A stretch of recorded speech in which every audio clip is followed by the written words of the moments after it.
The Great Kapok Tree.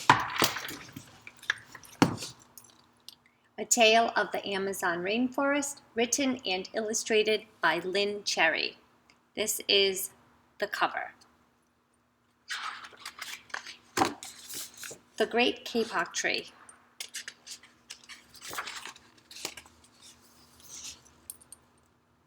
Tropical rainforests of the world. You can see they are in green.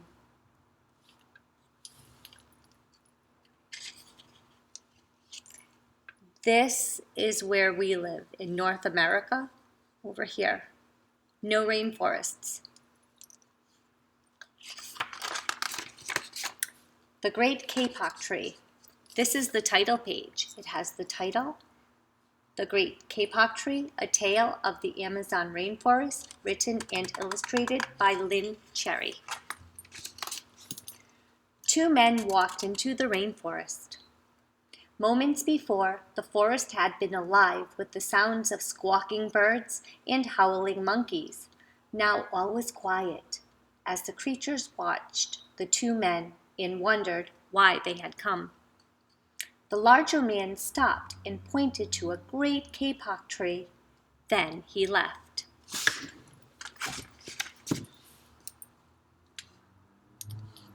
The smaller man took the axe he carried and struck the trunk of the tree. Whack! Whack! Whack!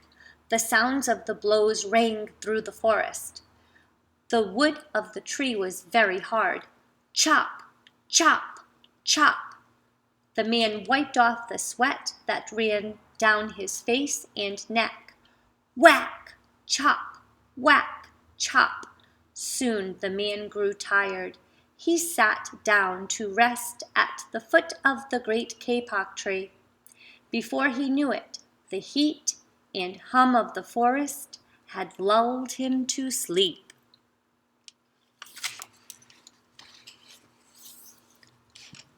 A boa constrictor lived in the kapok tree. He slithered down its trunk to where the man was sleeping. He looked at the gash the axe had made in the tree.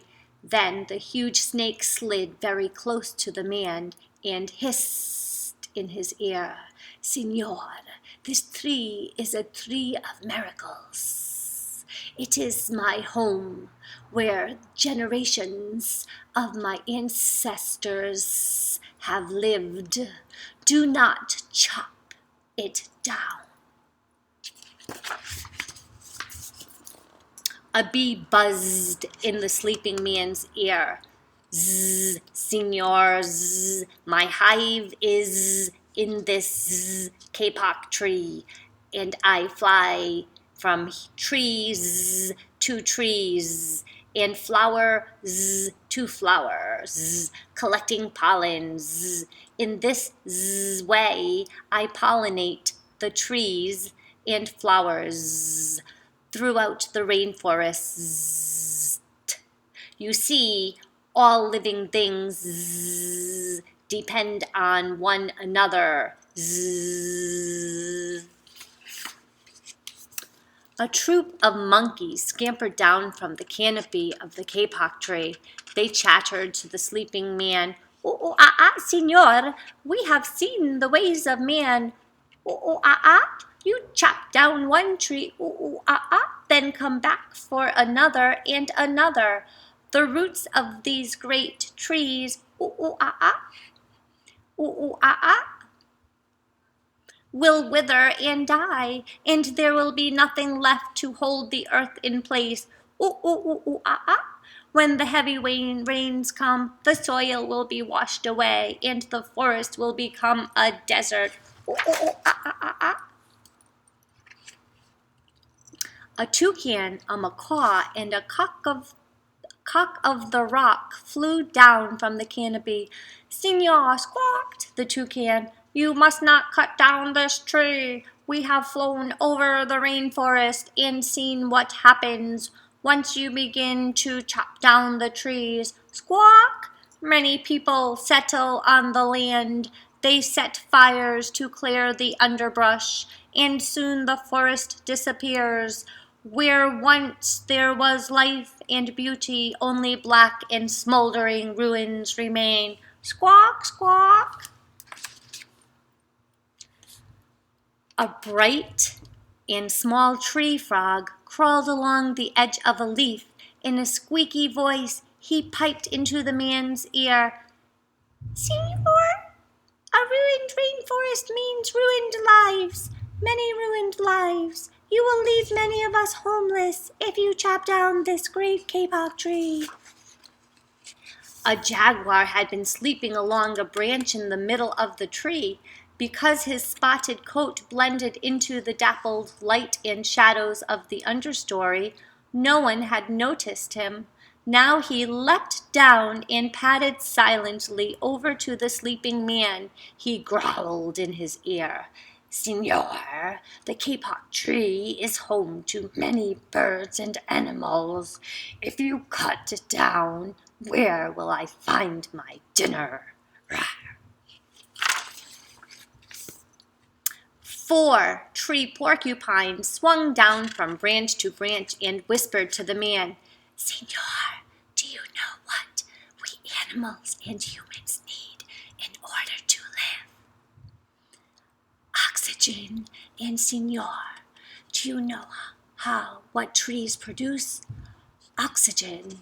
If you cut down the forests, you will destroy that which gives us all life.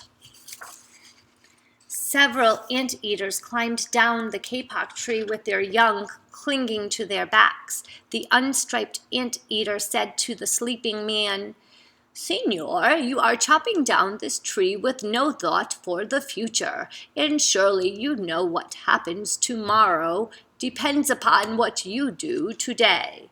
The big man tells you to chop down a beautiful tree. He does not think of his own children, who tomorrow must live in a world without trees. A 3-toed sloth had begun climbing down from the canopy when the men first appeared. Only now did she reach the ground, plodding ever so slowly over the sleeping man. She spoke in her deep and lazy voice. Senor, how much is beauty worth? Can you live without it? If you destroy the beauty of the rainforest, on what would you feast your eyes?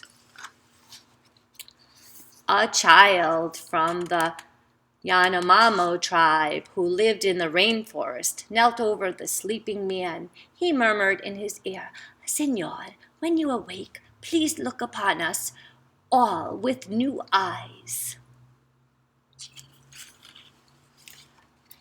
The man awoke with a start. Before him stood the rainforest child, and all around him, staring, were the creatures who depended upon the great kapok tree. What wondrous and rare animals they were! The man looked about and saw the sun streaming through the canopy. Spots of bright light glowed like jewels amidst the dark green forest. Strange and beautiful plants seemed to dangle in the air, suspended from the great kapok tree. The man smelled the fragrant perfume of their flowers. He felt the steamy mist rising from the forest floor, but he heard no sound, for the creatures were strangely silent.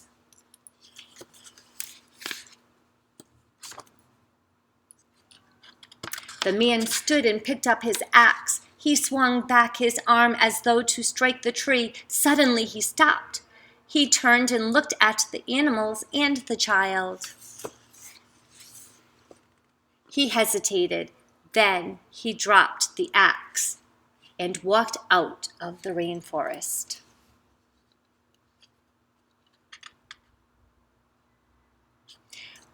The end. What did you learn about this book? I want you to think about it, and I want you to write down a sentence saying what you learned. First, think of what you saw. Draw a picture of what you saw. What do you remember? And write a sentence that matches.